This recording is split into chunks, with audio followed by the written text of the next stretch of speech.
Everyone, আজি মই নতুন এটা ৰেচিপি লৈ আপোনালোকৰ ওচৰলৈ আহিছোঁ। তো মই ভাতকেৰেলা তৰকাৰী বনাব লৈছোঁ আজি। ভাবিলোঁ আপোনালোকৰ লগতে শ্বেয়াৰ কৰোঁ আৰু আশা কৰিছোঁ আপোনালোকে সকলোৱে মৰম দিব, কিবা ভুল হ'লে ক্ষমা কৰি দিব। তো নমস্কাৰ। ইয়াত লৈছোঁ মই আদা, নহৰু, জলকীয়া গুড়ি, ধনিয়া গুড়ি, নিমখ আৰু হালধি আৰু অকণমান জালুক কেইটামান, আৰু তাৰপিছত ভাতকেৰেলাখিনি ধুনীয়াকৈ ডখৰকৈ কাটি লৈছোঁ। এইফালে পিঁয়াজ কাটি লৈছোঁ, এডোখৰ লৈছোঁ তেজপাত, তাৰপিছতে নিত্ৰলা এইখিনি ধুই থৈছোঁ আৰু এটা লৈছোঁ আলু। তাৰপিছতে গাইছ তেল অলপ লৈ গৰম কৰি ল'লোঁ তেলখিনি, আৰু ইয়াতে পিঁয়াজখিনি এতিয়া দি দিম। আৰু পিঁয়াজখিনি অলপ গল্ডেন কালাৰ হৈ আহিব তেতিয়া মই ইয়াত মছলাখিনি দিম। মছলাখিনি সদায় যিখিনি খাওঁ সেইখিনি আপোনালোকক ক'লোঁ, আদা, নহৰু, জিৰা, ধনিয়া, জলকীয়া গুড়ি, হালধি গুড়ি সেইখিনি, আৰু নিমখটো দিবই লাগিব সোৱাদৰ কাৰণে। আৰু ভালকৈ এইখিনি এতিয়া ভাজি ল'ম। যিকোনো তৰকাৰী বনালে মছলাখিনি যেতিয়া ভালকৈ ফ্ৰাই কৰোঁ তৰকাৰীখিনি আমাৰ ভাল হয়, দেখাতো ধুনীয়া হয়। তো এইখিনি মই ধুনীয়াকৈ ভাজি লৈছোঁ গাইছ। আৰু ভিডিঅ'টো যদি কিবা ভুল হয় ক্ষমা কৰিব আপোনালোকে। আৰু গাইছ আৰু এটা কথা কৈছোঁ, মই ৰেচিপি দিওঁ বা সৰু সুৰা ব্লগ দিওঁ কেতিয়াবা, যদি তাত কিবা এটা ভুল হৈ যায় আপোনালোকে ক্ষমা কৰি দিব। আৰু এতিয়া মই ভাতকেৰেলাকেইটা মছলাত দি দিলোঁ। মছলাখিনি ভাজা হৈ যোৱাৰ পিছত আৰু অকণমান এইখিনি ভজাৰ পিছত মই আলু দি দিম। আলুটো মই বইল কৰি থৈছিলোঁ অকণমান, ভিডিঅ'টোত আপোনালোকে দেখাব নহ'লে আলুটো কিন্তু বইল কৰি ৰাখিছোঁ অকণমান। আলুখিনি বইল কৰি অলপ পানীখিনি পেলাই লওঁ। আমাৰ আলু খালে বেয়া হয়, সেইটো কাৰণে মই বইল কৰি পেলাই লওঁ। তো আপোনালোকে এনেও দিব পাৰে। তো ইয়াত আলুখিনিও এতিয়া দি দিলোঁ। কিমান ধুনীয়া দেখাইছে চাওক তৰকাৰীখিনি নোহোৱাৰ আগতে।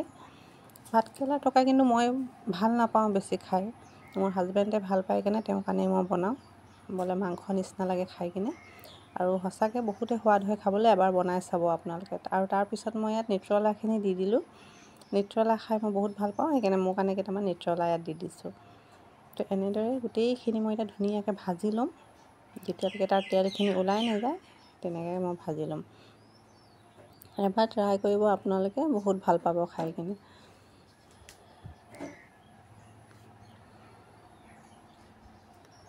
এতিয়া ভালকৈ সেই ভাজি লৈছোঁ চাওক, পূৰা মজি গ'ল, মজি কম হৈ আহিছে তৰকাৰীখিনি। আৰু তাৰপৰা অকণমান পানী দিম সিজিবৰ কাৰণে। মই অলপমান পানী দি কিনে 10-15 মিনিটমান থ'ম। যিমান দেৰি সিজিবলৈ লাগিব, আৰু নিসিজিলে আকৌ পানী দিব লাগিব। তো অকণমান দেৰি মই ঢাকন লগাই কিনে এতিয়া থৈ দিম। আৰু গাইছ আপোনালোকে যদি প্ৰথম মোৰ ভিডিঅ'টো চাইছে ছাবস্ক্ৰাইব কৰি দিব, ফ'ল' কৰি দিব, আৰু যদি বেয়া নাপায় কমেণ্টত জনাব কেনেকৈ লাগিলে চাই। আৰু বহুত কষ্টৰে ভিডিঅ' বনাওঁ, সেইটো কাৰণে লাইক এটা পালে ভাল লাগে আৰু গাইছ। তো এই চাওক ইমান ধুনীয়া মোৰ তৰকাৰীখিনি মজি গ'ল, অলপ সিজিও আহিছে। আৰু ডখৰকৈ কটাৰ কাৰণে অকণমান দেৰি লাগে বাৰু সিজিবৰ কাৰণে। মই আকৌ অকণমান পানী দিলোঁ, আৰু এতিয়া অলপ দেৰি ঢাকি থৈ দিম। মই বেছি পানী দি কিনে থ'লে ভাল নালাগিব, অকণমান মছলা হিচাপত বনাইছোঁ, গ্ৰেভিকৈ বনাইছোঁ মই। কিয়নো এইটো বেছি তৰকাৰী খাব নোৱাৰি, এনেই লটপটীয়াকৈ বনাই কিনে খাব পাৰি গাইছ। শুকানকৈ বনালে বেছি ভাল লাগে খাই কিনে। এয়া চাওক এতিয়া অকণমান দেৰিতে মোৰ তৰকাৰী ৰেডি হৈ যাব। বহুত ধুনীয়া এটা ৰেচিপি হয় এইটো। মই ভাবিলোঁ মই বনাইছোঁ আপোনালোকৰ লগতো শ্বেয়াৰ কৰোঁ।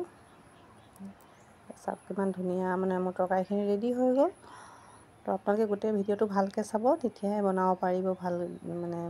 নহ'লে খেলিমেলি হৈ যায় ৰেচিপি, আধা চালে খেলিমেলি হৈ যায় গাইছ, সেইটো কাৰণে পূৰাকৈ চাব। এই চাওক মোৰ তৰকাৰী ৰেডি হৈ গ'ল গাইছ। আকৌ নতুন এটা ৰেচিপি লৈ আপোনালোকৰ ওচৰলৈ আহিম, আৰু ভিডিঅ'টো যদি ভাল লাগিলে নিশ্চয় জনাব গাইছ, আৰু কিবা এটা ভুল হ'লে ক্ষমা কৰি দিব। তো বাই গাইছ, নতুন এটা ব্লগ লৈ ৰেচিপি লৈ আকৌ